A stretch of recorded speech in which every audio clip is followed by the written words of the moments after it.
Shalom, selamat pagi, salam sejahtera dimanapun Bapak Ibu dan saudara-saudariku berada. Salam damai dan sukacita oleh Roh Kudus melimpah dalam hati dan kehidupan kita. Jumpa kembali lagi bersama saya Mina yang akan membawakan renungan di hari ini.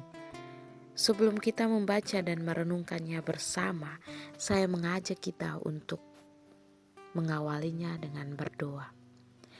Dalam nama Bapa dan Putra dan Roh Kudus. Amin.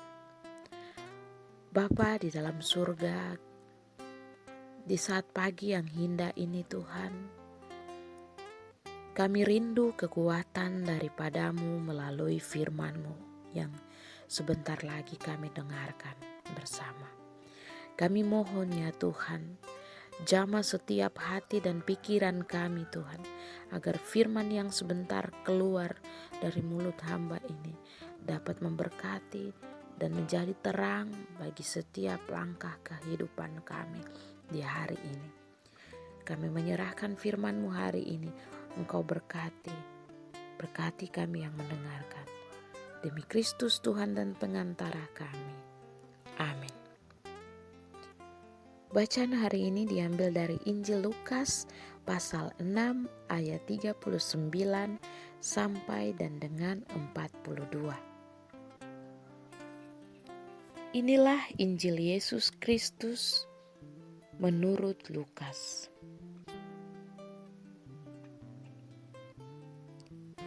Mungkinkah seorang buta membimbing orang buta?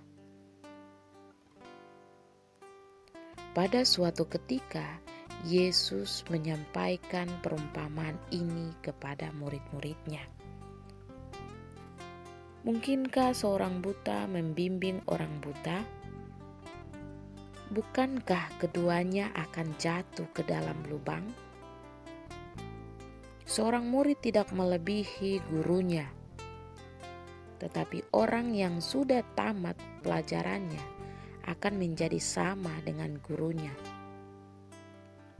Mengapakah engkau melihat selumbar dalam mata saudaramu, sedangkan balok dalam matamu sendiri tidak kau ketahui?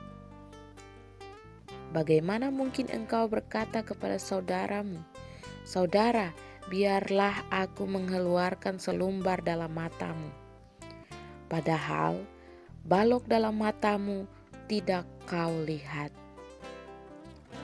Hai orang munafik, keluarkanlah dahulu balok dari matamu, maka engkau akan melihat dengan jelas untuk mengeluarkan selumbar itu dari mata saudaramu.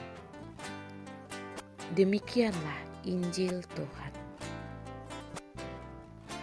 Bapak Ibu, saudara-saudariku yang terkasih dalam Tuhan kita Yesus Kristus, renungan kita di pagi hari ini bertema tentang menghakimi. Tidak banyak dari kita, dan saya yakin saya juga sering melakukan atau menghakimi orang lain. Menghakimi berasal dari kata dasar hakim. Awalannya me, akhirannya i. Artinya berlaku atau bertindak sebagai hakim terhadap sesuatu. Di bidang non-rohani, seseorang ditunjuk dan ditetapkan sebagai hakim setelah melalui proses panjang, melalui seleksi dan pengujian secara keseluruhan. Tidak hanya kemampuan saja, tetapi termasuk mental dan sikap atau attitude juga dinilai. Bapak Ibu, saudara-saudariku yang terkasih dalam Tuhan. Tuhan adalah hakim agung di atas segala hakim-hakim di dunia ini. Di dalam Mazmur pasal 19 ayatnya yang kelima, berbunyi demikian. Sebab engkau membela perkaraku dan hakku sebagai hakim yang adil, engkau duduk di atas tahta. Pengertian menghakimi dalam bacaan Injil hari ini menunjukkan kepada kita tentang hal-hal yang negatif. Artinya, seseorang bertindak sebagai hakim berdasarkan prasangka atau pendapat diri sendiri tanpa prinsip kebenaran dan prinsip keadilan. Bapak, Ibu, saudara-saudariku yang terkasih dalam Tuhan, menghakimi di sini disebabkan cenderung menilai orang lain tanpa mengintrospeksi diri sendiri.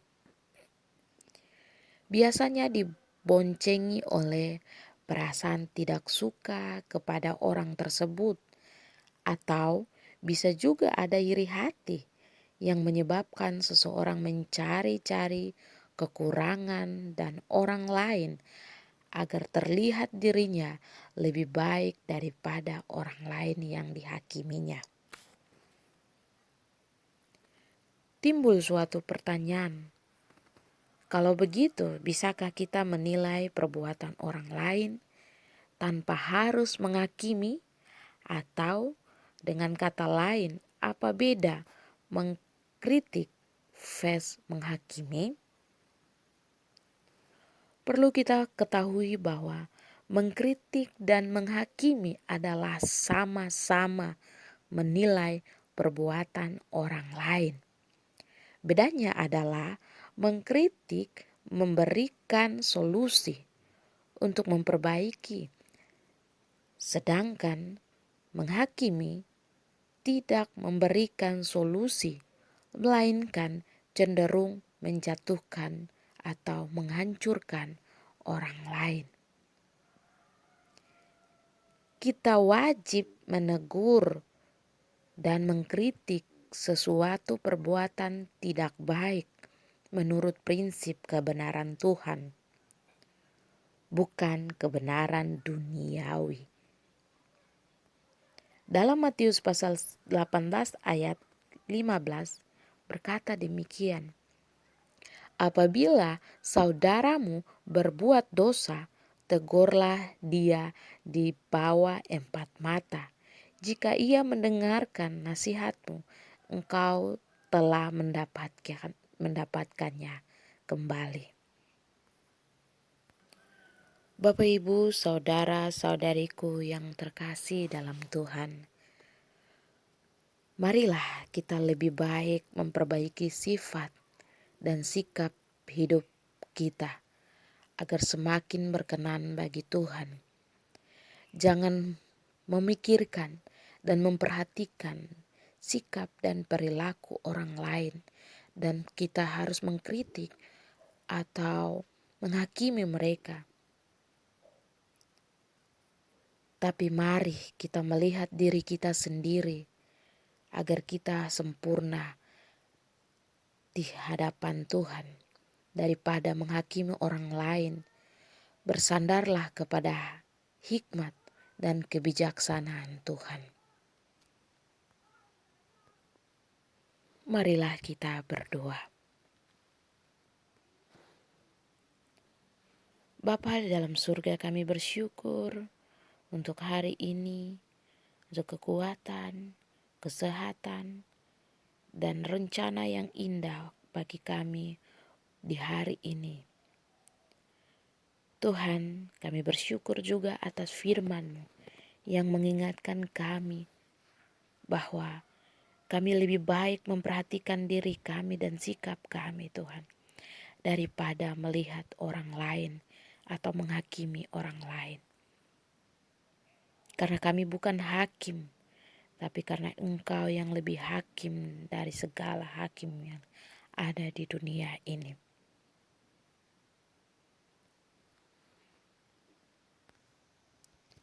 Tuhan, Engkaulah Tuhan kami. Tidak ada yang baik bagi kami selain Engkau. Kami senantiasa memandang kepada Tuhan, kepadamu, karena Engkau berdiri di sebelah kanan kami.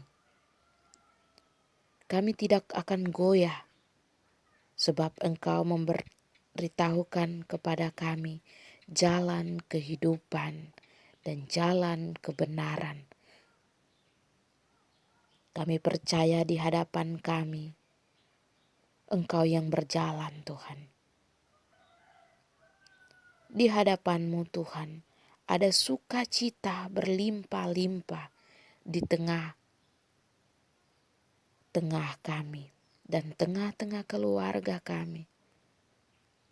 Di tangan kanan-Mu ada hikmat senantiasa yang Engkau selalu curahkan bagi kami. Kami mohon berkat-Mu untuk kami hari ini, Tuhan.